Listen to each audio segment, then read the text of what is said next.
Bonjour, vous écoutez La Page Sensible, le journal de lecture et d'écriture d'une autrice émotive. Je m'appelle Marion Josserand et j'adore lire des romans contemporains, surtout ceux qui me titillent la corde hypersensible. J'aime tellement ça que j'ai même décidé d'en écrire. Dans ce podcast, je partage avec vous les romans qui éclairent si bien ma vie que j'ai envie de les recommander à la terre entière. Et au passage, je vous raconte mon cheminement d'apprentie autrice, parce que ça aussi, c'est toute une histoire. Âme sensible ? Bienvenue.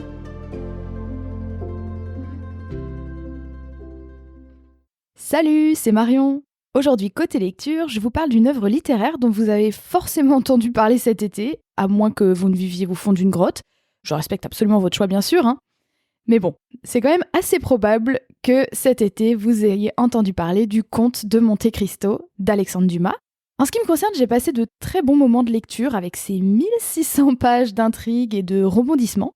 Mais je tiens aussi à vous parler aujourd'hui des choses qui m'ont un peu plus agacée dans cette histoire, et notamment de la fin, qui est assez différente de celle du film, mais promis, je ferai ça sans spoiler. C'est-à-dire, je vous parlerai juste de mon ressenti à la fin du roman. Côté écriture, je vous ferai le bilan de l'été écoulé. En plus, l'été se termine dans quelques jours, donc c'est parfait. Qui a été un mélange d'un côté de réconciliation avec mon manuscrit en cours, donc ce qui est assez chouette, et d'un autre côté de déception concernant d'autres projets, notamment de publication. Donc comme d'habitude, il y a de l'aigre, il y a du doux. Toujours bien sûr l'envie d'avancer avec vous sur ce chemin tortueux de l'écriture et de la publication. On commence donc côté lecture avec Le Comte de Monte Cristo. Alors vous le savez peut-être déjà, c'était à la base un roman feuilleton qui a été publié en plein de petites parties, en plein de chapitres, entre 1844 et 1846, donc on est vraiment en plein milieu du 19e siècle, et ça a été publié dans un journal qui s'appelait le Journal des débats. Ça a donc été écrit par le fameux Alexandre Dumas, qu'on connaît aussi beaucoup pour Les Trois Mousquetaires, évidemment, et avec la collaboration d'un autre écrivain et dramaturge de l'époque qui s'appelait Auguste Maquet, et qui est surtout connu pour avoir travaillé avec Dumas. Ce livre, il sort à peu près à la même époque que Les Trois Mousquetaires, et puis qui lui aussi a commencé par paraître en roman feuilleton, dans un autre journal. Et ça sera vraiment ces deux œuvres qui seront les plus gros succès de Dumas, que ce soit en France ou à l'étranger. J'ai appris plein de choses en préparant ce podcast pour vous parler du Comte de Monte Cristo. Par exemple, qu'il y a eu des traductions dès la première année, des traductions en anglais, alors que le feuilleton était toujours en cours de parution. Enfin, ça a vraiment été très vite un très très gros succès. Il y a eu évidemment, dans les années qui ont suivi, plein de rééditions en livre, en fait, en format vendu en livre et plus seulement dans des journaux. À l'époque, c'était des beaucoup plus petits tomes, il y avait une douzaine de tomes en général. Alors qu'aujourd'hui, la plupart du temps, quand vous achetez Le Comte de Monte Cristo en librairie, vous allez le trouver sous forme de 2 tomes de 800 pages chacun. Quand je dis 800 pages chacun, c'est écrit très petit avec pas beaucoup de marge. Donc c'est une très longue histoire. On voit évidemment bien que c'était un feuilleton. Et pour vous situer un petit peu le contexte, l'histoire démarre en 1815. Donc voilà, c'est pas tout à fait un roman historique à l'époque de Dumas. C'est un petit peu hybride, c'est-à-dire que l'histoire se passe 30 ans, commence 30 ans avant l'époque à laquelle elle a été écrite, mais sachant qu'en plus l'histoire du Comte de Monte Cristo se déroule sur un temps assez long, c'est presque un roman contemporain en fait, pour l'époque de Dumas. Il y a vraiment beaucoup de parallèles avec le contexte politique de l'époque, alors c'est en gros le 19e siècle. Franchement, très honnêtement, je suis pas bonne en histoire, donc je vais pas rentrer dans les détails, mais en gros ça alterne entre les Napoléons, donc l'Empire, et puis un coup c'est la royauté, la Restauration, et puis un peu de République, et un peu de ci, et un peu de ça. Donc c'est un bordel pas possible, et ça va se refléter beaucoup dans l'histoire du Comte de Monte Cristo. Alors pour les 3 personnes qui n'ont pas vu le film cet été, je vous dis un petit peu de quoi il retourne en termes d'histoire. En gros, le Comte de Monte Cristo démarre avec l'histoire du jeune Edmond Dantès, qui est un marin, un petit jeune bien sympathique, un petit Marseillais, qui en fait va se retrouver victime d'un complot ourdi par 3 personnes de son entourage en plus, donc pas très cool, qui vont se débrouiller pour qu'il se fasse accuser de bonapartisme à une époque où c'est pas cool d'être bonapartiste parce que c'est la Restauration, et donc en gros si on est pour Napoléon qui à ce moment-là est emprisonné à l'île d'Elbe, c'est qu'on est un traître à la couronne, et en gros pour ça on peut vraiment avoir des gros soucis. Et ce qui va arriver à ce pauvre Edmond, c'est qu'il va se faire enfermer dans un cachot terrible, lugubre, dans le château d'If, qui est un vrai lieu, qui est sur l'île d'If. On dit l'île d'If ? Je suis pas sûre. Bref, le château d'If qui est sur une petite île, juste au large de Marseille. Et Edmond, il va rester 14 ans dans cette geôle. Quand il va en sortir, il sera pas content du tout et il va vouloir chercher vengeance. Et c'est ça l'histoire en gros, en très très gros, du Comte de Monte-Cristo. Je vous en dis déjà plus que ce que moi-même j'en savais quand j'ai commencé à lire. C'est-à-dire que, en gros, ce qui s'est passé, moi je n'avais pas spécialement d'intérêt à la base pour cette histoire, j'ai pas lu Les Trois Mousquetaires, enfin je connais pas bien du tout l'œuvre de Dumas. Et ce qui s'est passé, c'est que avec la sortie de l'adaptation en film qui est sortie cet été, donc à l'été 2024 au moment où j'enregistre, on a beaucoup parlé de cette histoire et en fait j'en ai parlé par hasard avec mes collègues à la pause déjeuner qui m'ont dit « Quoi ? Mais comment ? Mais tu n'as pas lu le roman ? Mais c'est super ! Il faut absolument que tu le lises !» Et donc mes collègues m'ont prêté les 2 tomes. C'était juste avant les vacances d'été en me disant « Bah voilà, tu sauras quoi lire sur la plage !» Et moi j'ai dit « Ok, challenge accepted !» Donc je pars avec mes deux tomes de 800 pages. Mais par contre, j'ai fait vraiment exprès, je savais pas de quoi ça parlait. Moi, le Comte de Monte-Cristo, je sais qu'il y a un conte et je sais qu'il y a Monte-Cristo. Donc j'avais que ces 2 éléments-là en tête, en tout et pour tout. J'ai fait exprès de pas lire le 4e de couverture, parce que j'adore être surprise, en fait, me faire embarquer dans une histoire sans du tout savoir où on va m'emmener. Et donc j'ai lu ces 2 tomes au cours de l'été, je les ai même finis en septembre parce que j'ai fait des pauses. Notamment parce que c'est vraiment un roman au long cours, et il y a des passages plus ou moins, on va dire, actifs. Et il y a des moments où, pour être honnête, il y a certains chapitres où je me faisais un peu chier. Et donc, il y a des moments où j'ai un petit peu décroché. Mais c'était pas mal parce que, en fait, je faisais des pauses, je lisais autre chose, puis après, je revenais. Et au final, mon impression générale, c'est que j'ai passé des très, très, très bons moments. Moi, j'aime bien les histoires longues aussi pour ça, parce qu'en fait, on a le plaisir de pouvoir se replonger dedans, un peu savoir que quand on veut, le livre, il nous attend et il est là. Un peu comme un ami qu'on sait qu'on peut appeler quand on veut et qu'on va pouvoir papoter et passer un bon moment. Et ça m'a fait ça avec ces livres. J'étais un peu triste quand même quand j'ai terminé de plus avoir cette espèce de compagnie au long cours sur l'été. Donc voilà, j'ai passé des très bons moments, notamment parce que, on voit que c'est un feuilleton, donc c'est extrêmement riche, extrêmement dense, il y a énormément d'intrigues secondaires, voire même des digressions, parfois.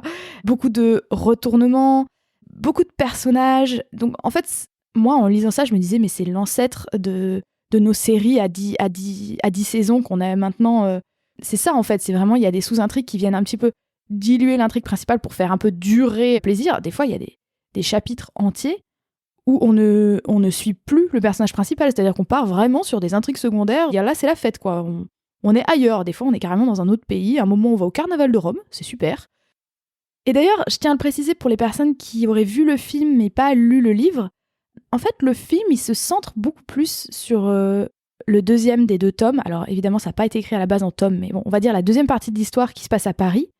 Mais en réalité, surtout dans le tome 1, donc on va dire dans la première moitié, on voyage beaucoup dans le livre, et notamment en Italie.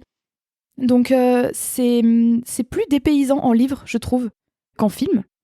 On voit aussi beaucoup plus de beaucoup plus près les intrigues politiques et économiques, c'est-à-dire d'un côté tous les aspects complots, et puis la vie du Parlement, quand il y a un Parlement, mais aussi ça joue en bourse, on investit dans les dettes de la couronne espagnole, on assassine. Enfin, il y a vraiment plein de sous-intrigues très riches qui sont présentes dans le livre et qui évidemment n'ont pas pu être gardées dans l'adaptation en film. Alors, je fais une petite parenthèse, on reparlera du film juste après. Quand je dis l'adaptation en film, il y a eu plus de 20 films adaptés, sans compter les téléfilms et les séries, tout ça, adaptés du Comte de Monte-Cristo. Donc quand je dis le film, je fais référence à celui de 2024 qui a réuni 8 millions de spectateurs. Voilà, je referme la parenthèse. Une autre chose aussi qui est très dépaysante dans le livre, qu'on retrouve un petit peu justement dans le film de 2024, c'est le côté orientaliste. Clairement, ça c'est quelque chose qu'on retrouve aussi dans l'art du 19e siècle. Je fais une parenthèse picturale. Voilà, cette espèce d'esthétique, les palais arabes, le hammam, les bains, tout ça, c'est quelque chose qu'on retrouve vraiment beaucoup dans le livre, mais aussi plein de références au théâtre antique, aux œuvres de Shakespeare. Il y a beaucoup de références artistiques qui sont un petit peu parsemées dans le livre, et parfois même des scènes qui sont décrites, on a l'impression de voir des tableaux, et notamment ces tableaux de la première moitié du 19e siècle. Enfin, on voit que Dumas, il a dû écrire certaines scènes en ayant des tableaux notamment orientalistes, mais je pense aussi à des peintres comme David. Il a dû les avoir en tête, quoi, ce genre d'esthétique-là. Une chose sympa aussi qu'on trouve dans le livre et que forcément on n'a pas dans le film, c'est une certaine complicité avec le narrateur. Et parce que c'est un livre qui est écrit à la troisième personne. Bon, de toute façon, je sais même pas si la narration au jeu, ça se faisait déjà au 19e siècle. Donc, il nous raconte l'histoire de Edmond Dantès, fit cela. Et en fait, c'est marrant parce que ce narrateur donc omniscient, qui sait vraiment tout ce qui se passe, donc il peut nous dire qu'est-ce que tel personnage est en train de faire pendant que tel autre personnage est de l'autre côté de la planète. Souvent, il parle au nous. Et ça fait très journal. Il va dire le personnage que nous avons déjà présenté se trouvait justement. Et en fait, il y a une espèce d'ironie en fait qui est assez rigolote. Et souvent, il y a un truc qui est récurrent, alors qu'on voit aussi beaucoup dans le film, c'est qu'il y a des personnages déguisés qui se font passer pour d'autres personnages. Et il y a une certaine ironie dans la façon dont ils sont nommés. Le bon abbé se dirigea, alors qu'on sait très bien que c'est pas un abbé. Voilà, il y a quelque chose d'assez amusant et une complicité qui se crée avec ce narrateur du livre. Donc là, je vous ai parlé un petit peu de tout ce que j'ai aimé dans ce livre, voilà. Et en fait, c'est drôle parce que si j'avais dû vous faire cet épisode à la fin du premier tome, en ayant lu la première moitié, une des choses que je vous aurais dites aussi, c'est « Oh là là là là, mais qu'est-ce qu'il est attachant ce personnage d'Edmond !» Donc Edmond Dantès, qui est le personnage principal du livre. C'est vraiment un petit chou, on s'attache beaucoup à lui, on est dans son ressenti, on est dans ses émotions pendant tout le livre. Sauf que, en fait, ça c'est vrai de la première partie de l'histoire, et c'est très faux de la deuxième partie de l'histoire.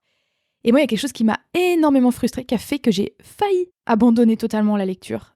J'ai fait une longue pause entre la fin du premier tome et le début du deuxième, parce qu'en fait, à la fin du premier tome, on s'éloigne, on sort de la tête d'Edmond. C'est-à-dire que pendant des centaines et des centaines de pages, on suit de très près le personnage, on sait ce qu'il pense, on sait ce qu'il ressent dans son corps, et tout d'un coup, on change de point de vue, et en fait, on ne suit plus Edmond, on ne sait pas ce qu'il pense, on ne sait pas ce qu'il fait, on ne sait pas où il est, ou alors quand on le sait, on le voit que de l'extérieur et vu du point de vue d'autres personnages. Et moi, franchement, ça m'a énormément blessée, en fait. J'étais presque un peu vexée. J'avais l'impression que c'était un peu une grosse entorse à une des lois principales du roman, qui est qu'on commence et on finit l'histoire avec le même personnage principal, donc un chien. Et ça m'a fait beaucoup de frustration. Donc j'ai eu besoin de faire une grosse pause avant de lire le tome 2. Et ce qui m'a aidé à reprendre ma lecture, c'est que j'ai lu le tome 2 en me faisant comme si c'était une autre histoire. En me disant, ok, bon allez, maintenant, je fais comme si c'était un autre livre, et où ce personnage d'Edmond est un des personnages, mais c'est plus le personnage principal. Et ça m'a aidé à reprendre et à terminer ma lecture, avec beaucoup de plaisir, bien sûr. Mais voilà, j'ai dû faire un espèce de deuil de cette intériorité d'Edmond que l'on perd à la fin du tome 1. Il y a une autre réserve aussi que je me dois d'exprimer, c'est un livre du 19e siècle, donc on s'attend à ce qu'il y ait des choses qui est très mal vieilli. Et il y a notamment des pépites sexistes et racistes qui sont... faut s'accrocher un petit peu. Moi, j'avoue, ça m'a un peu tendu. Et notamment le rapport du comte de Monte Cristo avec son esclave. Il a 2 esclaves, une jeune femme grecque qui est présentée comme une beauté très... elle est présente dans le film, mais sauf qu'ils disent que c'est sa filleule, et c'est vrai que ça passe un peu mieux, et qui est extrêmement sexualisée, vraiment, dans la façon dont elle est présentée. Et dans l'histoire, c'est vraiment une ado. Et donc, moi, ça m'a beaucoup gênée. J'étais très, très, très embêtée par ça. Et puis aussi, il a un esclave noir, nubien, qui est vraiment, mais vraiment décrit avec le champ lexical d'un chien. C'est horrible. C'est son toutou, et il est extrêmement déshumanisé, ce personnage, et il est récurrent. C'est pas juste une petite scène par-ci. C'est quelque chose qui revient régulièrement, et moi, ça m'a tendu. Ouh là là. Donc voilà, je préfère prévenir là-dessus. Il y a des choses, forcément, qui ont très mal vieilli, et qui ont participé des fois à faire que j'avais besoin de faire des pauses. Et une troisième chose qui m'a agacée, c'est la fin. Mais du coup, je vais pas vous dire ce que c'est la fin, parce que je veux pas vous spoiler. Par contre, ce que je peux vous dire, c'est qu'elle est très différente de celle du film de 2024, et que justement, j'ai trouvé que c'était assez habile de leur part dans la réécriture finalement qu'ils ont faite pour écrire le scénario du film. Ils ont finalement, pour moi, changé les choses qui vraiment m'ont posé problème dans la fin du livre, et qui, en 2024, je pense, seraient pas trop passées. Voilà, j'en dis pas plus. Et j'en viens donc à vous parler un tout petit peu du film. Évidemment, c'est un podcast de lecture, donc je vais pas vous en dire trop de choses, à part peut-être vous parler du travail d'adaptation qui a été fait. Alors déjà, comme je vous le disais tout à l'heure, il y a eu de très nombreuses adaptations du Comte de Monte Cristo. Rien qu'au cinéma, Si j'ai bien compté, il y a eu 24 films qui ont été faits, et ça, donc je compte pas les téléfilms là-dedans, dont les premiers dès 1908. Et puis c'est des films qui ont été faits dans plein de pays, que ce soit en Allemagne, aux États-Unis, en France, enfin vraiment, il y a eu beaucoup d'adaptations. Et bon, moi aujourd'hui, je vais plus vous parler du film qui a été écrit et réalisé par Mathieu Delaporte et Alexandre de la Patellière, et qui est donc sorti cet été en 2024, avec Pierre Ninet dans le rôle principal, bien sûr, et qui a réuni donc 8 millions de spectateurs, dont moi, alors que normalement, je ne vais pas voir les films qui durent plus de 2 heures, c'est un principe. Mais là, en fait, je sais même pas si je serais allée le voir, ce film, parce que les films de KPDP, c'est pas forcément mon délire. Mais en fait, ayant lu le livre, j'avais très envie de voir l'adaptation, en fait. Et ça m'a beaucoup intéressée de voir ce qu'ils avaient changé, pas changé. Évidemment, ils ont supprimé des sous-intrigues, beaucoup de sous-intrigues, et beaucoup de personnages secondaires. Ça, c'était bien sûr nécessaire pour pas faire un film de 8 heures. Et du coup, ce qui est marrant, c'est qu'ils ont fusionné certains personnages. Et ils ont pris des bouts de l'un, des bouts de l'autre. Donc il y a certains personnages, comme je pense au jeune Albert, qui est joué par le très beau Vassili Schneider. Il n'a pas du tout la même personnalité que dans le film, Albert de Morcerf. J'ai trouvé qu'ils savaient finalement recréer une nouvelle histoire, inspirée du monde de Monte Cristo, mais qui fonctionne bien, et dont la fin, donc je vous le disais, est très différente. Franchement, pour moi, c'est pas plus mal. Alors le seul truc sur lequel j'émettrais quelques réserves, c'est qu'il y a un duel à l'épée. Donc je vous dis pas au cas où vous n'auriez pas vu le film. Il y a un duel à l'épée dans le film et c'est rigolo parce qu'en fait, dans le Conte de Monte Cristo, on a beau avoir 1600 pages pleines de rebondissements et je peux vous dire qu'il y en a de la baston. Il n'y a pas un seul duel à l'épée dans tout le livre. Je me dis, ça m'a fait rire quand j'ai vu ça parce que je me suis dit, bah oui, c'est un film de KPDP. Il fallait bien qu'ils mettent une épée quelque part, sinon ça marche pas. Donc bon, voilà, c'était. J'ai trouvé que ce duel à l'épée, il était un peu long, un peu chiant. Bon, moi j'aime pas trop la baston. Et en plus, bon, voilà, j'avais l'impression que ça faisait un peu gadget. Donc voilà, en conclusion, est-ce que je vous recommande de voir le film? Oui, j'ai passé un super moment. Est-ce que je vous recommande de lire les livres?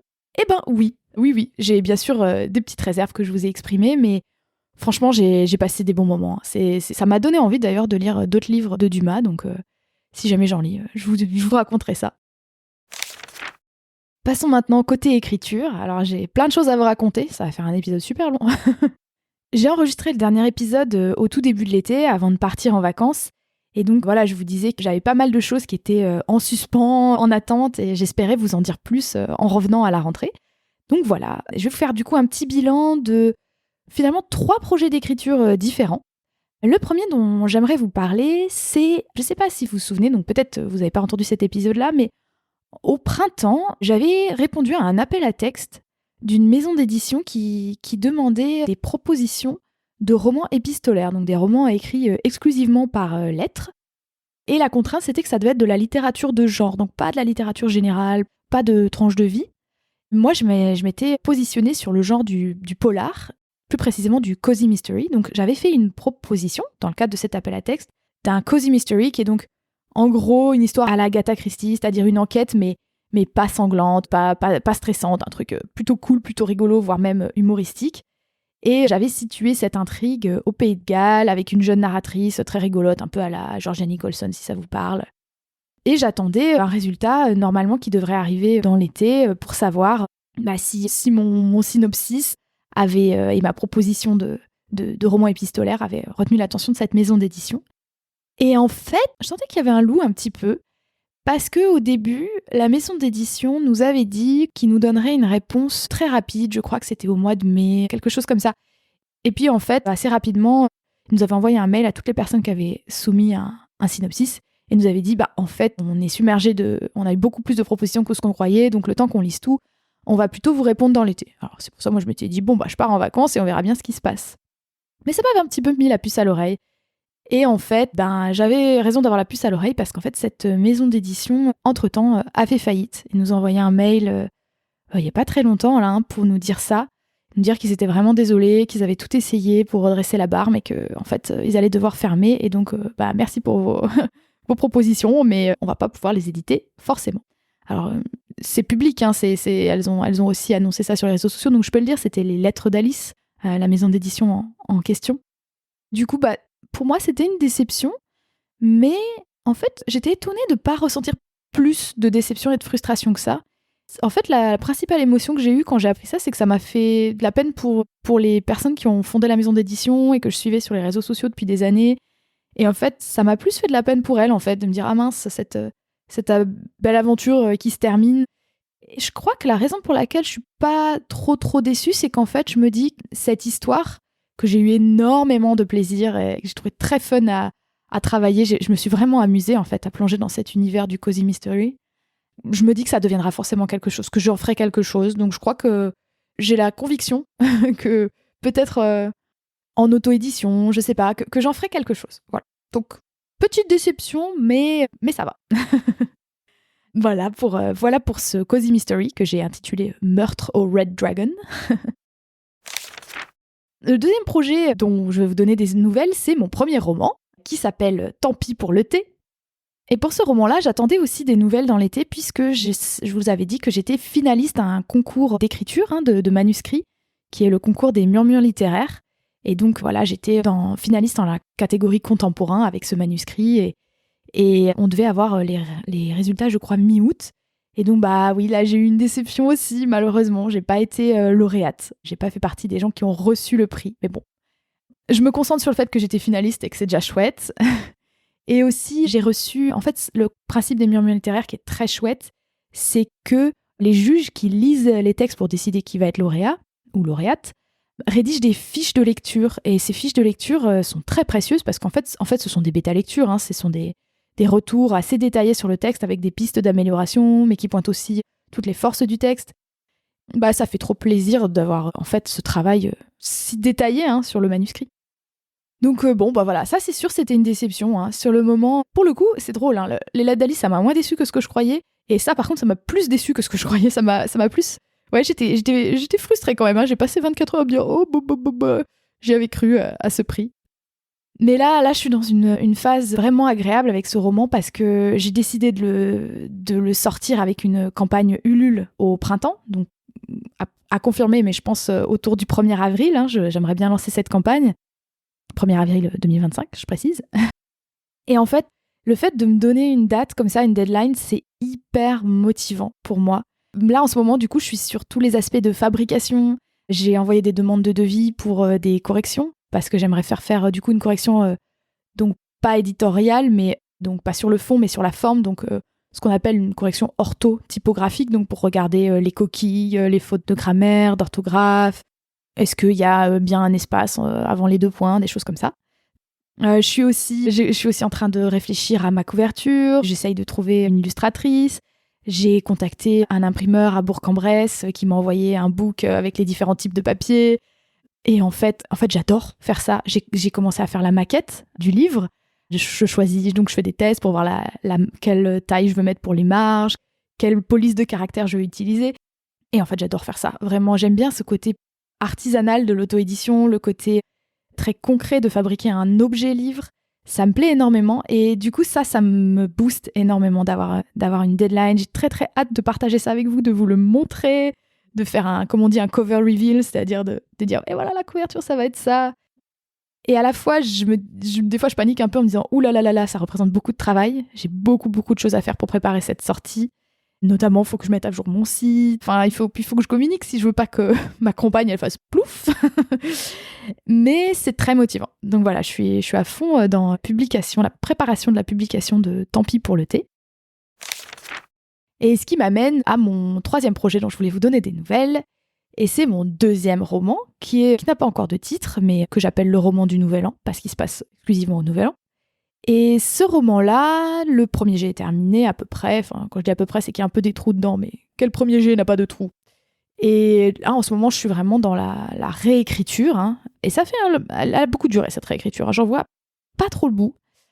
Cet été, j'ai pris une semaine entière pour faire une retraite d'écriture avec ma meilleure amie, qui, elle n'était pas en train d'écrire, hein, qui faisait du télétravail, mais on s'est mises toutes les deux dans un petit appart à Die, dans la Drôme. Et ça a super bien marché pour moi, d'être au calme, au vert, dans la campagne, avec rien. Il n'y avait pas de wifi, et puis pas de... D'ailleurs, c'était pas très pratique pour le télétravail, je crois. Et puis pas de contraintes. J'ai réussi à dépasser les 50 000 mots dans ma réécriture. Ça, c'est quand même un jalon, je trouve, qui fait plaisir. Sachant que j'estime que le premier jet fait à peu près 120-130 000 mots. J'ai du mal à estimer parce qu'en fait, c'est une grande partie que j'ai écrite à la main. Mais voilà, donc je suis presque à la moitié de la réécriture. Et ça fait plaisir. Je me dis quand même que la route est encore longue. Et surtout, je me rends compte que je fais tellement de choses différentes. Et notamment cette année, je suis beaucoup sollicitée de plus en plus. C'est chouette, hein, mais pour les ateliers d'écriture sur Grenoble. Et donc en fait, je n'arrive plus à mettre l'écriture, en tout cas la réécriture dans mon quotidien. J'arrive plus avant, j'arrivais à me faire des demi-journées à la bibliothèque. En ce moment, j'y arrive plus. Et donc, je me suis dit que j'allais me programmer des retraites d'écriture, mais même des fois juste de 2 jours, hein, des week-ends ou, si je peux, des semaines entières sur cette année scolaire, là, pour pouvoir avancer. Mais ça me demande vraiment un travail d'acceptation qui est de me dire, mais en fait, la réécriture de ce livre, elle va me prendre beaucoup, elle est déjà en train de me prendre beaucoup plus de temps que la réécriture du premier roman. Et ça, je crois que je suis tout juste en train de commencer à l'accepter. Et pourquoi ? C'est parce qu'en fait, ce roman du Nouvel An, c'est un roman qui est complexe, en fait, hein, tout simplement. Il est long aussi, hein, tout simplement. Mais bon, mon premier jet du premier roman était long aussi. Donc, c'est pas que ça. Il est aussi beaucoup émotionnellement prenant. Ça, j'en ai vraiment pris conscience en me replongeant dedans pendant ma retraite d'écriture. C'est que j'aborde des thématiques qui sont pas faciles, en fait, dans ce livre. Et même si, bien sûr, moi, j'aime beaucoup mettre de la légèreté, de l'humour, du fun dans mes livres, il y a aussi tout un sous-texte et un pendant assez dark. Voilà, il y a des thématiques, plusieurs thématiques pas faciles à aborder dans ce livre, en lien notamment avec la santé mentale. Et en fait, je me rends compte que je peux pas... C'est un livre que je peux pas faire comme ça, par-dessus la jambe. C'est pas un livre qui va vite. C'est un livre qui va prendre du temps. Et là, je suis en train d'accepter, de me dire que c'est ok, c'est comme ça et c'est pas grave. Et que ça prendra le temps que ça prendra. Et s'il y a une chose qui me fait tenir, et je m'en suis aussi rendu compte en me replongeant dans cette histoire-là pendant ma retraite d'écriture, c'est qu'en fait, j'y crois tout simplement à cette histoire, que j'aime vraiment les 5 personnages, les 5 narrateurs et narratrices. Et j'y suis très attachée. Et c'est ça, en fait, qui va, je pense, me faire tenir la distance. Et puis, un petit détail aussi, c'est que là, je vous disais, oui, il est dark, ce livre, tout ça. Mais en même temps, pendant que je faisais ma réécriture, donc je relisais des passages que pour certains, j'avais pas lus depuis 2 ans. Hein. Et en fait, que j'avais oublié, tout simplement, ou dont j'avais oublié les détails. Et en fait, plusieurs fois, je me marrais en relisant. Bon, aussi parce que les personnages, j'ai l'impression que c'est des potes à moi, et quand ils font certains trucs, je me dis, ah. Et je me dis, ça, c'est pas rien quand même, de rigoler. Donc je me dis, si ça me fait rire moi, il y a des choses que ça fasse rire d'autres gens. Donc voilà. C'est un livre qui est complexe aussi, parce qu'il y a de l'ombre et de la lumière dedans. Comme ma vie d'écriture, en fait, hein, finalement. Donc c'est quoi la suite ? Eh ben écoutez, voilà, je vais essayer de programmer le plus possible de retraites d'écriture pendant l'année. Et puis je vous donnerai très bientôt des nouvelles d'où j'en suis de la fabrication de Tant pis pour le thé et de comment je m'organise pour cette publication au printemps. Merci d'avoir écouté cet épisode numéro 34 de la page sensible jusqu'au bout. Alors est-ce que vous aussi vous avez vu le Comte de Monte Cristo au ciné cet été ? Et est-ce que vous aussi ça vous a donné envie de lire les livres ? Même si moi c'était plutôt le contraire. Si c'est déjà fait, qu'est-ce que vous avez pensé, vous, de ces 2 fins si différentes ? Je serais intéressée que vous me disiez votre ressenti par mail, sur Instagram ou bien tout simplement en commentaire sur le blog du podcast. Pour connaître les coulisses du podcast et recevoir mes meilleures recommandations culturelles en lien avec chaque épisode de la page sensible, n'oubliez pas de vous abonner à ma newsletter pleine de bonne humeur en cliquant sur le lien dans la description du podcast. Alors, je sais pas à quel moment vous écouterez cet épisode, mais en ce moment, quand vous vous abonnez, vous recevez une petite nouvelle qui s'appelle Versant Sud, qui est très courte et qui a inspiré des émotions de l'enfance et du petit village où j'ai grandi. Voilà, si ça vous intrigue aussi de voir ce que j'écris, comment j'écris. Enfin, ne ratez pas le prochain épisode, dans lequel je vous parlerai d'un sujet assez cosy, qui va plutôt bien avec l'automne du coup. Il s'agit des héroïnes d'Agatha Christie. Parce que oui, il n'y a pas que Hercule Poirot dans la vie. À très bientôt. D'ici là, je vous souhaite de belles lectures.